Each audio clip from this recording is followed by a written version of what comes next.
Hello everyone, mabuhay! This is Gazel Ortega and welcome back to my YouTube channel. Kamusta po kayong lahat? Good morning, good afternoon, good evening, anumang oras kayo nanonood sa akin ngayon. Maraming pong salamat sa mga bago ko dyan subscriber, returning viewers. Thank you so much sa support. Sa mga hindi pa po nakasubscribe dyan, please subscribe my YouTube channel, Gazel Ortega, Cruella in Pageantry, and click the notification bell below para updated kayo when it comes na maglabas ako ng aking mga video. Pasok, intro!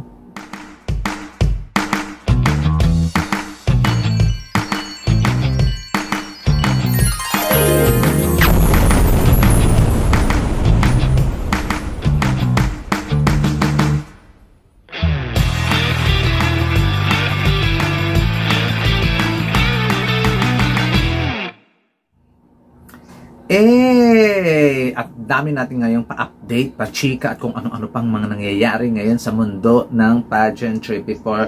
Pero maraming salamat talaga sa mga suporta sa akin gabi-gabi sa mga pa-live ko, syempre every 7 or 8 PM. Thank you so much. At syempre, una nating pa-chika ngayon today. So far, sa etong huling weekends, napanood natin ang Miss Universe Pampanga at nanalo nga itong si Miss Cyril Payumo na wala namang duda. So, ano nga ba ang chance niya sa Miss Universe Philippines 2024? Malaki yung chance, total may height siya, may ganda, ang poproblemahin niya, talagang more practice pa sa comm skills kasi medyo hindi mabigat yung statement niya or minsan walang sustansya, yung wala siyang, hindi masyadong yung kanyang Q&A. So, kailangan more training pa doon. Yun yung chance niya sa Miss Universe. Need pa niya mag-train o mag-hire siya ng mga Q&A expert or Q&A mga dalubhasa when it comes to Q&A. Alam niyo na yan. Alam niya na yan ng team niya na yun talaga ang kulang ni Miss Cyril Payumo. Kung performance naman sa eksena, okay na, wala naman akong problema dun.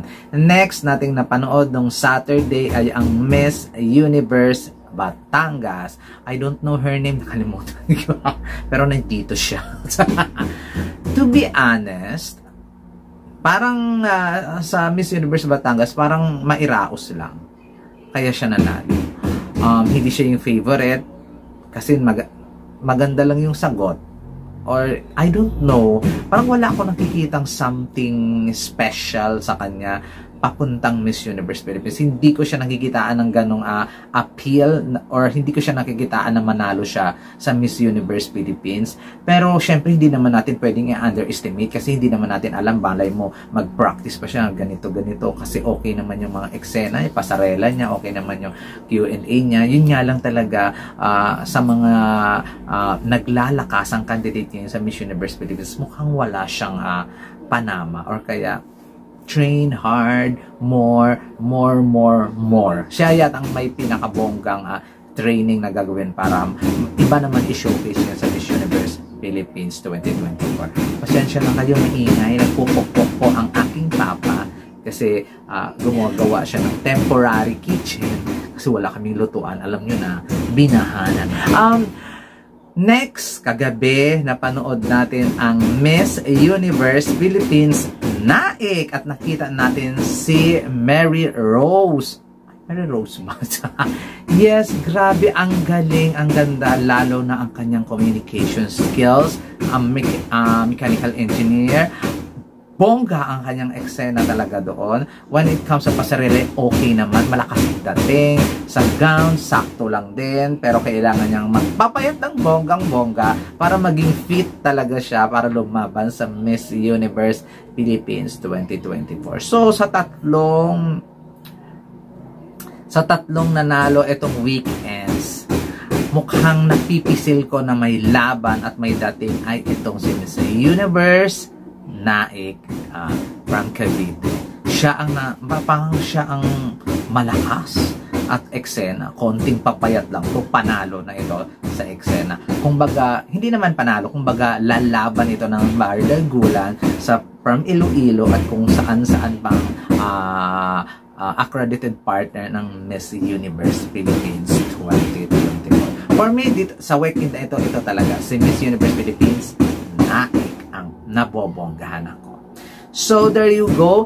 Punta naman tayo ngayon sa ating pachikang Michelle Arceo. Nakakaloka na mental block nga ba or kulang talaga sa training. O diyan, pag-uusapan natin, nalulungkot ako sa part na si Michelle Arceo ay nagbabakel-bakel at hindi niya alam kung anong sasabihin doon sa kanyang intro sa national costume. Pinilit na mag-Espanyol na hindi naman. Pwede naman i-English, di ba? Or kaya i-Tagalog. Bahala sila mag-adjust. O di ba? Di ba may official translator siya? So dapat yun yung mag-translate. O di ba? Parang naman. Pwede naman i-English, Michelle, magaling ka doon. Bakit kailangan mong Spanish tapos ganyan labo-labo? Diba? Nalungkot lang ako sa part kasi naapektuhan doon sa kanyang pa-intro o pagpaliwanag kung anong klase ang national costume niya, which is the orchids na waling-waling na hindi ko naman bet. Ang tsaka. Hindi ko mabet yung national costume niya. Naapektuhan talaga yung kanyang performance. Kumbaga parang nangangatog siya, hindi niya alam kung paano i-place yung sarili niya habang rumarampa siya sa gitna. Kasi nga, nagkaroon na siya ng pagkakamali doon sa umpisa pa lang. Kaya nalulungkot ako sa part na yun. Sana walang score yun. Kung wala man yung score, makaka-apekto for sure yun sa kanyang candidacy dito sa Reina Hispano-Americana sa Bolivia. At nakakalungkot man isipin, pero parang wala na tayong chance sa corona kasi dami niyang beses niya nagkamali. Pero sana lang talaga ay ma-redeem pa niya yung sarili niya. Nalulungkot lang talaga sa part na yun. At sana ay yung organization niya dito sa Pilipinas ay hindi talaga siya pinabayaan or talagang nag-train talaga siya ng bonggang-bongga. Mukha kasing hindi siya prepared sa mga sasabihin niya. Mukhang hindi siya prepared na pumunta doon. Nagkaroon talaga ng language barrier. Nagkaroon talaga ng parang misunderstanding siguro kung paano ipakilala or talagang nakalimutan lang or ng mental block. I don't know kung ano ang nangyari, pero nalulungkot ako sa part na yun na napakaganda ni Michelle Arceo tapos ganito ang nangyayari. But wala naman tayong magagawa kundi support, iboto natin para makapasok siya sa first cut ng Reina Hispano-Americana. Kasi kung performance ang basihan, mukhang hindi na talaga tayo makakapasok doon sa mga nangyari.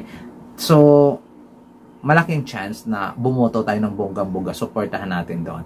Kaya sa mga basher dyan, ng mga Pinoy, wag na pong i-bash yung kung ano-anong mga lahi, kung ano-anong mga bansa yung kandidata natin o nagsasuffer. Sana tulungan na lang natin na iboto para siya makausa doon sa first cut. Okay? Maraming salamat.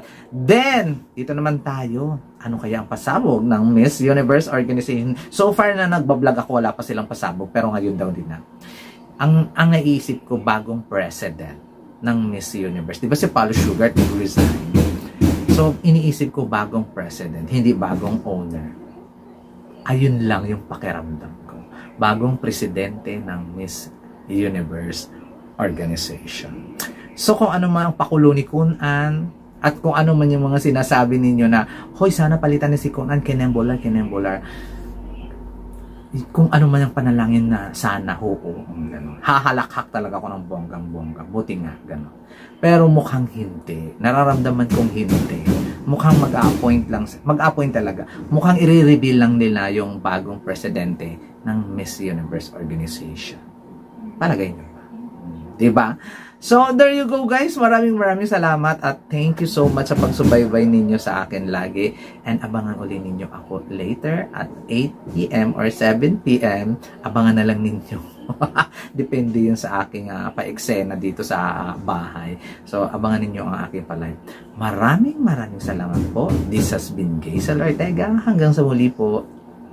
Paalam!